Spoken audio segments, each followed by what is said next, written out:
अस्सलाम वालेकुम व्यूअर्स। आज हा बह तलित गाड़ कित कट हेको वारिया मज़ेदार तो लजीज बनइथ। तो इत कट वुचु गाड़ यम जन मे छान मज थम छलित इन गछ आब वसन गंटे ब्रोट मैरिनेशन करने ब्रोट गसन यम इत कट बिल्कुल खुशक गसने ये छान मज थवने ठीक है। तो अम पत निम बह मसाल ये मज साबित मसाल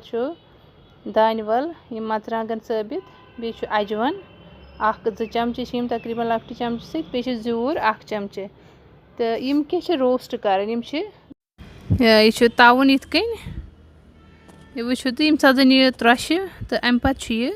अड़ब्रो कर पूरा पाउडर तन बनान कह इत कन ब्लेंडरस मज कर बह यह अड़ब्रोक अगर तुम आसन तो हेक्यू न्याय मज अत अड़ब्रोक कर ठीक है। तो इत कन कर बह फिरन बह ये बाउलस मज तो बे त्रवस लेदर चमचे गरम मसाल ओड चमचे नून 1.5 चमचे तो अम पत त्रा बह अत यह बदियान पाउडर 1 चमचे ठीक है। बे मरचांगन 1.5 चमचे तो अम पत त्रो मे अत तोमलो ओट 2 चमचे यह वन बह तुम ब्रोट कुन यह कम मूजूब त्रो मे अत। तो बे तिल गोगल तेल त्राउन तकरीबन 2 चमचे तो बे मेथ हुच मेथ ये कन त्रावन पाउडर बनइथ ठीक है। अथस मन क्रश कर तो यह ऐड कर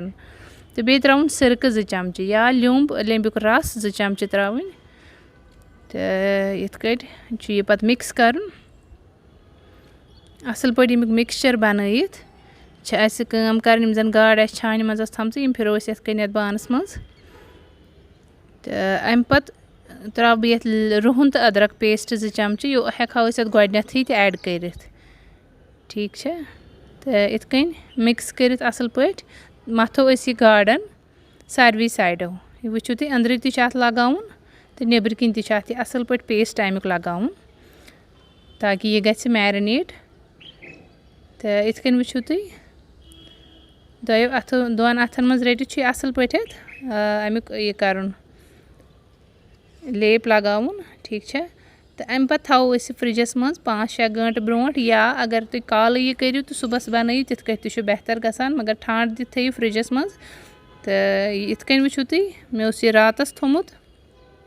वन छस बह सुबह अत अम मज कड़ान फ्रिज मज तो बह कर ट्रांसफर गोडनथ अलग प्लेटस मज तो बे लाग बह ये तेल ये पानस मज तो यह वो तुम गि तेल वारिया ज़्यादा गर्म आसन तो अम पत मज गाड़ पीस त्रावन तोत तान गाड़ पीस तेलस मज त्रावन कह तोत तान यह वारिया ज़्यादा गर्म गि ठीक है। तो इत कट वो तुम 4 या 5 पीस गसन ये ताई मज एडजस्ट तो यह गोडनथ हाई फ्लेमस पे थवन हाई फ्लेमस पे यह फ्राई कर तोत तान सपरेट गोत तान अथ लागन कह यह वो तुम बनमि साइड गो यह असल पे फ्राई तो वन फिरो गाड़ बे साइड इत कट वो तुम यम सात यह असल पे यल गि पाने तोत तान अथ कर कहें यह वो तुम इत कन दिमो फिरन तो करो यम साइड तह फ्राई थोड़ा नून छोक मे अत क्या मे बासो अत थोड़ा नून वारिया कम मे त्रो 1.5 चमचे गोडनथ वन छोक मे थोड़ा पे स्प्रिंकल कोर्मस एज पर योर टेस्ट तुम गि खुश तो छेकोस। तो इत कट वो तुम वन मीडियम फ्लेमस पे कुक कर फ्राई कोर ओत तान हाई फ्लेमस पे वन मीडियम फ्लेमस पे थवन 2-3 मिनट ताकि यह गि अंदर तह कुक ठीक है। नत गाड़ नेबर कन दज अंदर सह नीजी ठीक है। तह गि कह मीडियम फ्लेमस पे थवन ताकि यह गि अंदर तह कुक अत मज़े तो यह वो तुम यह वारिया क्रिस्पी गोल्डन कलर तो यह वो तैयार कि कड़ोन वन यह नेबर यह वो यह त्रो मे टिश्यू पेपरस पे अगर इसमें कुछ अगर एक्स्ट्रा तेल आ सह गि एब्जॉर्ब टिश्यू पेपरस पे अस पज तेल वैसे तह कम खोन। तो यह वो तुम यह जन अत मसाल लगित गाड़ पीसन यह जन मे तोमल ओट त्रायो अत तम सह चिपकित रोजान अत पे यह वस पेवान कह ठीक है। तो अम सत वारिया असल फ्लेवर यवान तो इथे कन वो तुम जन गाड़ लारे तह ये ताय कहें अम पत हेक बह अत पीस बे जन एक्स्ट्रा फिश सो त्रो मे अत मज तो सह कोर मे असल पे फ्राई अत मज तो यह वो बिल्कुल तह लारे यम गाड़ कहें अत मज।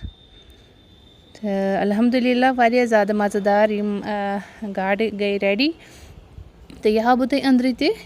कित कट असल पट कुक गम नबर किन ये जन कवरिंग वारिया ज़्यादा क्रिस्पी तो अंदर ती असल पट कुक गम तो यह हाव बह फटरत ये देखो यह वारिया ज़्यादा मज़ेदार फिश तुम तनाइव तो पन फीडबैक करो अस शेयर मे उम्मीद तुह यह रेसिपी वारिया पसंद इंशाल्लाह तो खेन वाल तन तारीफ तुहद बाकी अगर चैनल पे तुम नई छो तो चैनल कर सब्सक्राइब तो अगर सन वीडियो पसंद आसान तो लाइक एंड शेयर कर ज़रूर बाकी मिलो ब्याक मज़ेदार रेसिपी है तो तोतान बिहु रबस हवा।